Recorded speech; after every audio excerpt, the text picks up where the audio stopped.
ओम नमो भगवते वासुदेवाय। ओम श्री राधे कृष्णाभ्याम नमः। अब मैं गिरिजेश कुमार मिश्र सत्ता का सदुपयोग इस शीर्षक पर स्वरचित कविता प्रस्तुत करता हूँ। सज्जन सत्ता का सदुपयोग करते हैं, वे राष्ट्र के विकास में सहयोग करते हैं। सज्जन सत्ता का सदुपयोग करते हैं, वे राष्ट्र के विकास में सहयोग करते हैं।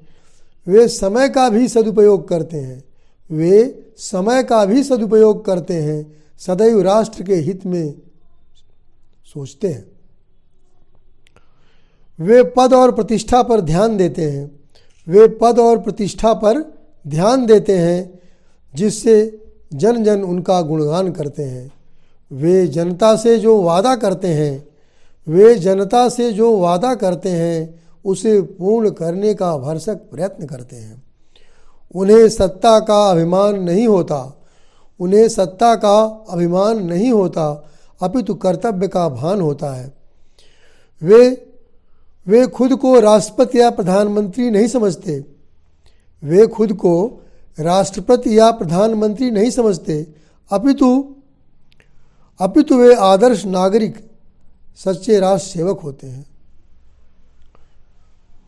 वे न्यायनिष्ठ सच्चे नायक होते हैं, वे न्यायनिष्ठ सच्चे नायक होते हैं, समान कार्य हेतु समान वेतनदायक होते हैं।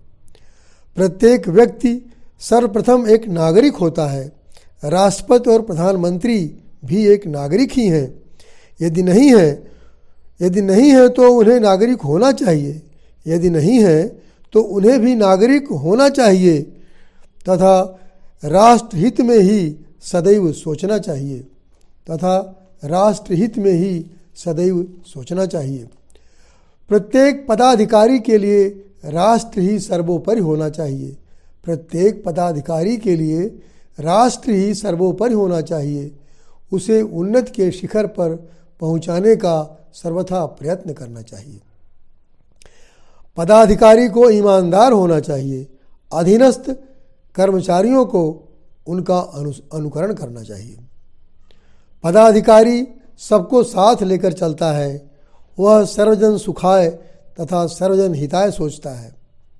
वह सत्य और सद्भाव को प्रोत्साहन देता है, वह सत्य और सद्भाव को प्रोत्साहन देता है, सत्ता का सदुपयोग करते हुए जनता का मार्गदर्शन करता है। अच्छा प्रतिनिधि राष्ट्र के बहुमुखी विकास पर ध्यान देता है, अच्छा प्रतिनिधि राष्ट्र के बहुमुखी विकास पर ध्यान देता है, वह उसे सुख शांति समृद्धि प्रदान करता है। उसकी कर्तव्य परायणता से राष्ट्र में आर्थिक संकट, बाह्य आक्रमण तथा आंतरिक अशांति कदापि नहीं आती। उसकी कर्तव्य परायणता से राष्ट्र में आर्थिक संकट, बाह्य आक्रमण तथा आंतरिक अशांति कदापि नहीं आती। मित्रता, सहयोग, करुणा और सद्भावना जीवन को आनंदमय बनाती है। उसके कठोर परिश्रम से भंडार गृह खाद्यान्न से तथा राजकोष धन से परिपूर्ण होते हैं। अधीनस्थ कर्मचारी घूस नहीं खाते तथा राजमार्ग दर्पण की भांति स्वच्छ होते हैं। उसके कठोर परिश्रम से भंडार गृह खाद्यान्न से तथा राजकोष धन से परिपूर्ण होते हैं। अधीनस्थ कर्मचारी घूस नहीं खाते तथा राजमार्ग दर्पण की भांति स्वच्छ होते हैं। ऐसा प्रशासक जाति, धर्म और संप्रदाय में समन्वय स्थापित करता है। ऐसा प्रशासक जाति, धर्म और संप्रदाय में समन्वय स्थापित करता है। वह नैतिकता और मानवता के आधार पर प्रशासन करता है, वह नैतिकता और मानवता के आधार पर प्रशासन करता है। धन्यवाद।